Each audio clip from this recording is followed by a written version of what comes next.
Yeah, let's see. I That thought Ben means, pretty quick. mm, I think Ben should be here pretty quick too. okay.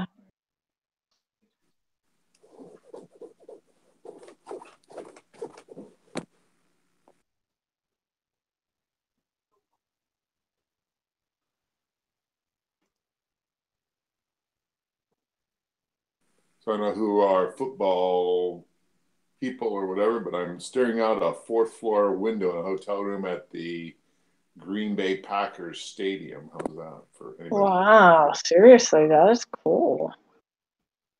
Maybe you don't think it's that cool, Jeff, because you travel so much, but I think it would be cool. Weird.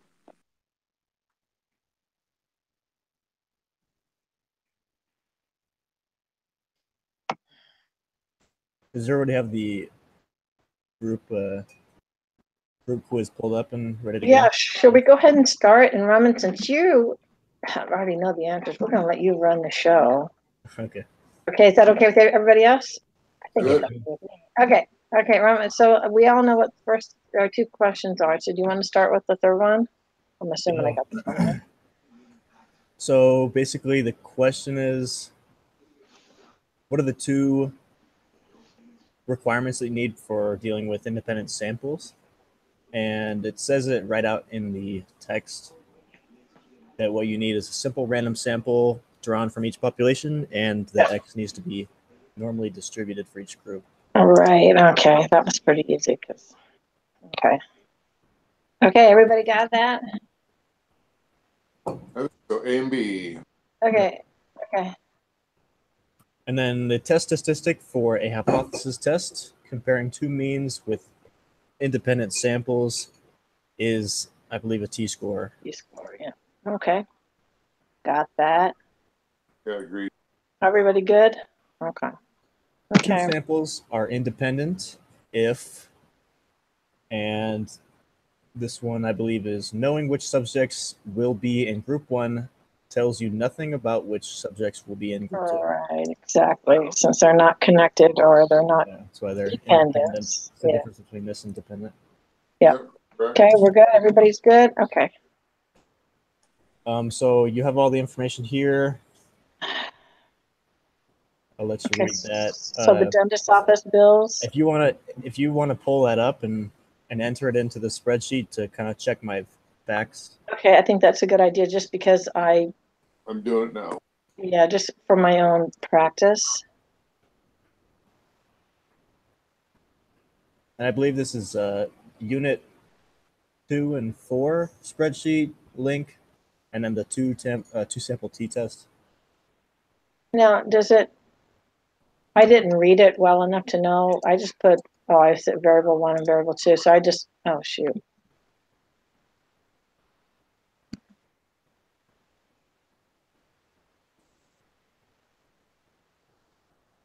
Okay.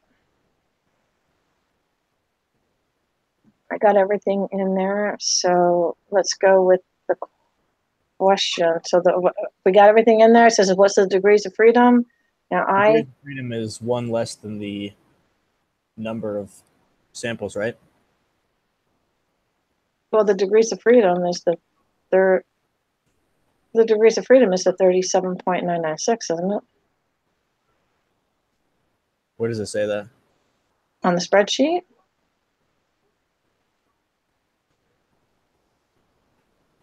Am I wrong? Isn't the DF degrees of freedom?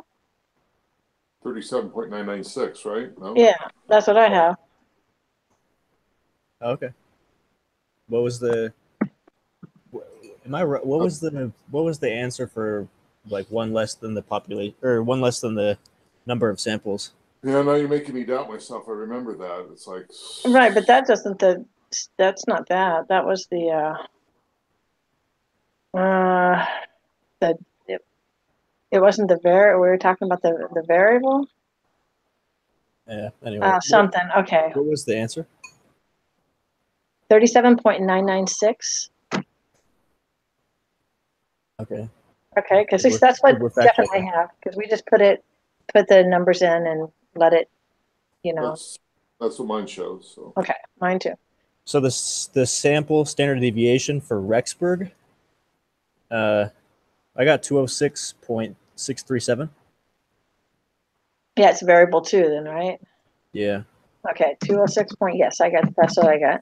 Yeah, me too. Cool. Okay, 6.637, The test statistic, which would be the T. negative 0.434. Yep. Negative 0.434. Negative. Yes, got that. Are we going too fast for somebody? I'm not sure if everyone's following Rodney, along. are you there? Yeah, I'm here. I'm good. Okay. All right, cool. All right. And the p I'll value take them. Hold it. 0.333. Are we no, do we divide that in half?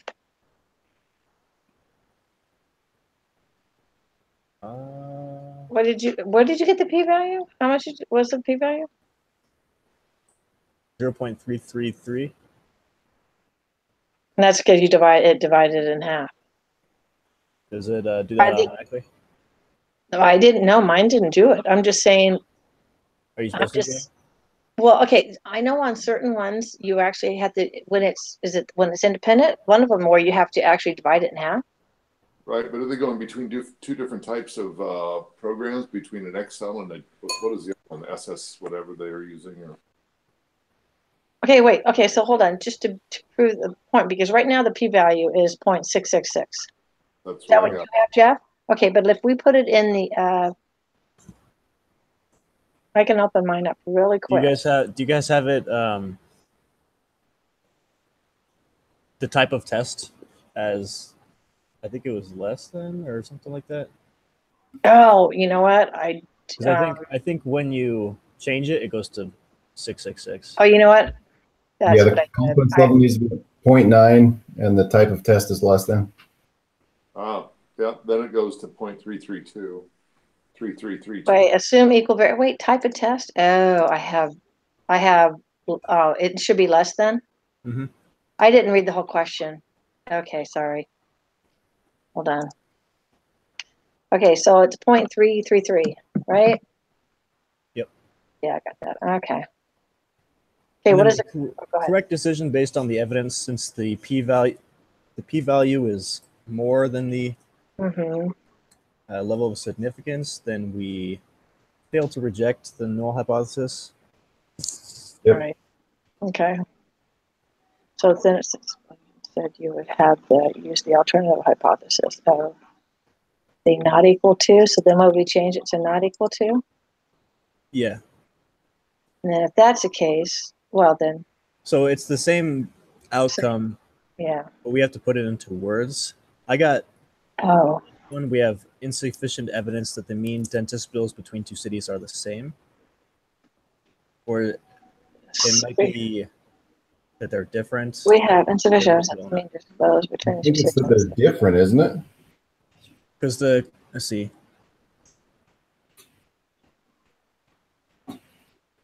We have insufficient evidence that the. Okay. I didn't read the question really very well, so I gotta go back. So the hypothesis is that they are different, and we have insufficient evidence of that. So it should be B, right? We have insufficient evidence. The mean digit bills of the two cities are different. But if you go to question 11, it's a little bit different. Does everybody agree then it would be B? I think so. That's what I got. Okay. Okay. Okay, so now we're using the freshman. Whoops. Okay, so now we're using the freshman dinner. Hold on, let me grab that data real quick, just so I. Yeah, I want to do that too. Sorry, I dropped off there. Did we end up with number 11 as being? We didn't have. Was it C? We have. We went with B. I'm sorry, B. Oh, right. The difference, right? We didn't have any evidence between the two cities. We have insufficient evidence that the mean dentist bills between the two cities are different. Wasn't that the correct answer? Yeah. Yeah.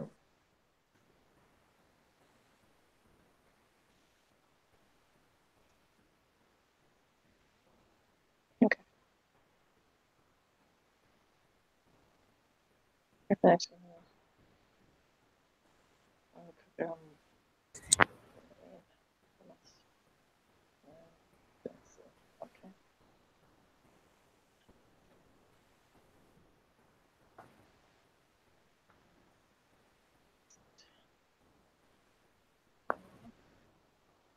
This, oh.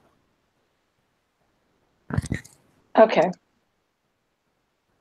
So, Okay. ready to move on to the question? Yeah, I'm sorry. Yeah, I'm ready now. What is the appropriate alternative hypothesis? And since it states That it's equal to, it would be not equal to. you suspect that freshmen from Utah cook dinners for themselves a different number of times than freshmen from Colorado, so it should be, it doesn't indicate less than or more than, so it just be not equal to. Not equal to. Okay.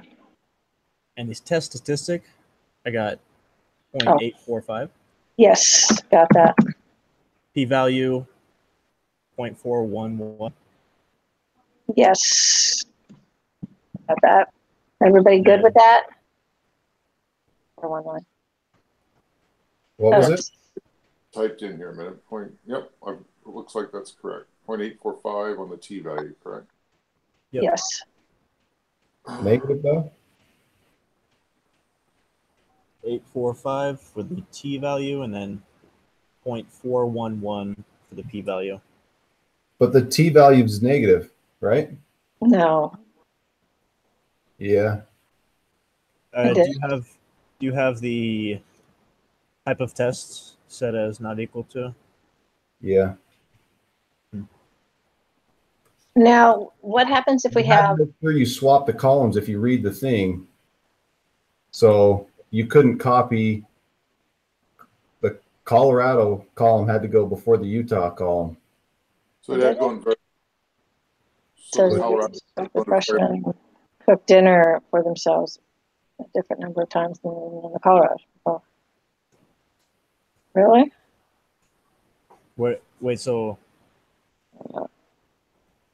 It just says a different time. It doesn't say more than or less than, though. So I don't think it would matter. It says let U1 represent the mean number of times a month that a student from Colorado cooks dinner. Let U2 represent the mean for Utah students. Oh, so do we need to switch them? yeah, see what happens, right? Yeah, Okay. yeah, you have to, because then it changes your answer. So I mean that Okay. 0.845 is what the T value is, but it's negative in here when you swap them. Okay. gotcha. Good catch there.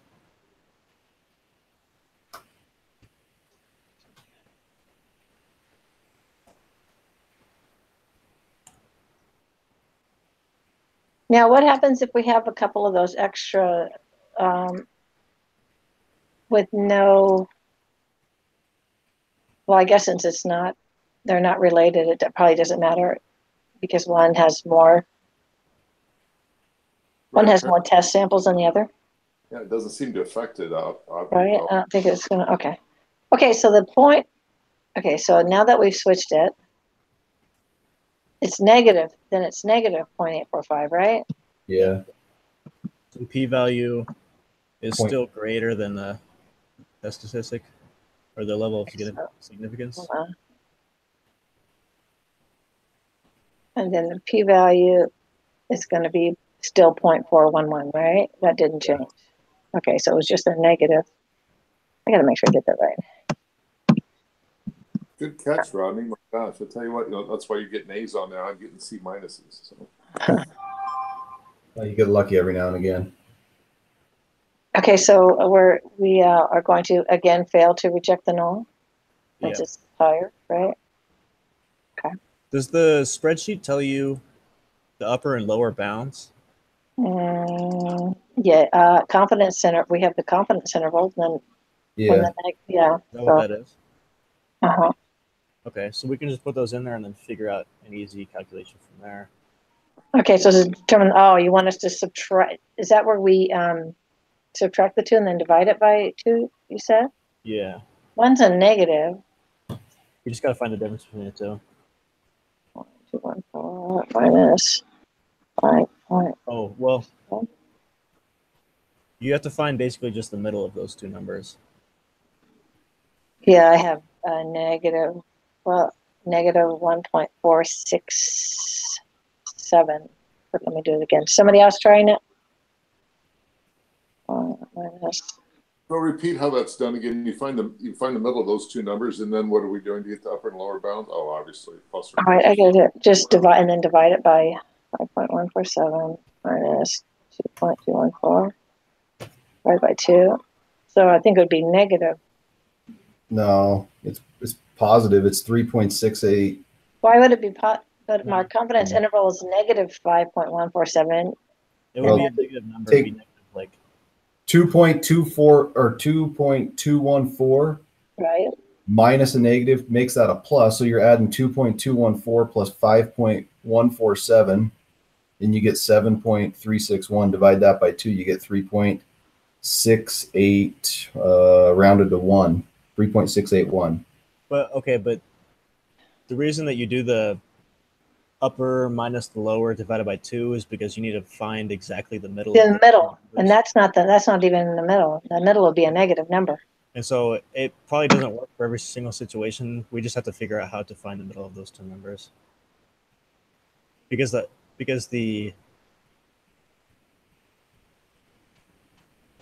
margin of error is just basically half of whatever's in the middle, or whatever the difference is.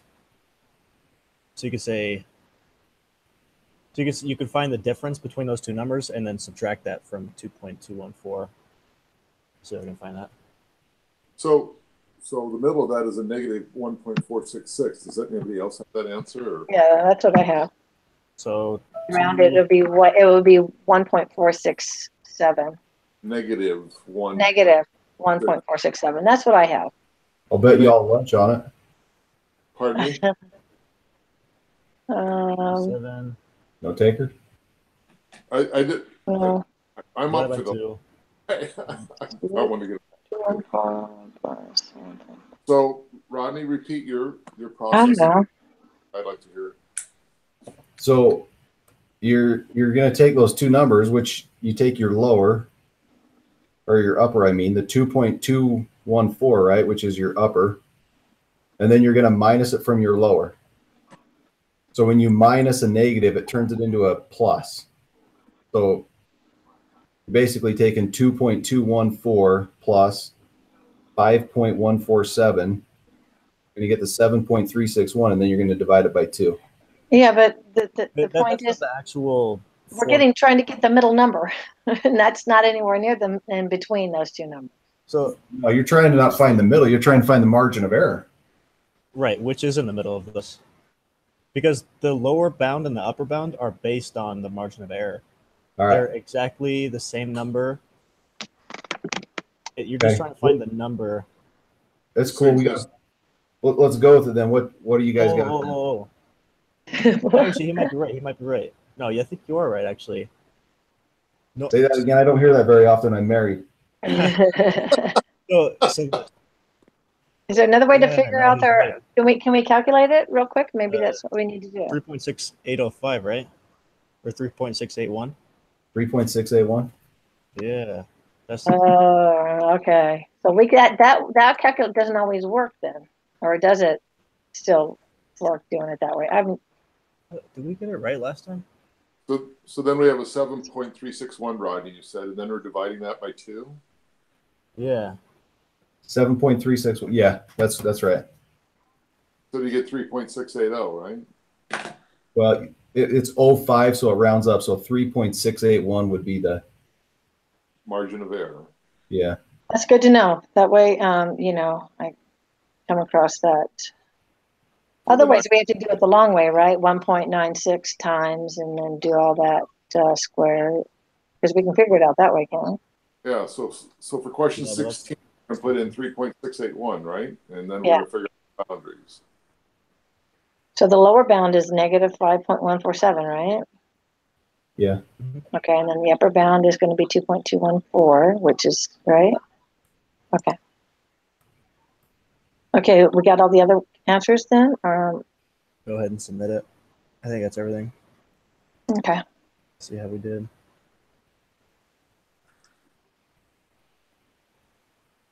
Uh, 100%. Wow, you guys are just, lunch. You guys, it just seems so easy when we all do it together. I know, then I get into a quiz situation, I just fall all apart. So anyhow. Yeah, I know what you mean.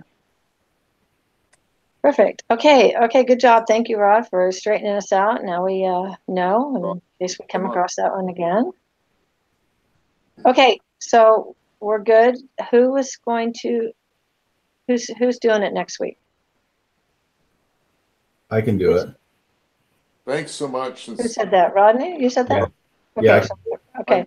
I'm trying to do it. So Rodney's got it next week, and then we're going to go back to 8 o'clock. Everybody's good with that? Yep. 8 o'clock out next week on Monday, right? Monday, yeah. Did anybody hear from Ben? No, didn't hear He was from him. chatting before, right, Jeff, with us? He was. I saw a chat before when it was 8 o'clock, and I thought he'd join us back up, but I guess not. Oh. You can go look at our video on the group chat. Yeah, I'm sure he's fine. Okay. All right, I'm gonna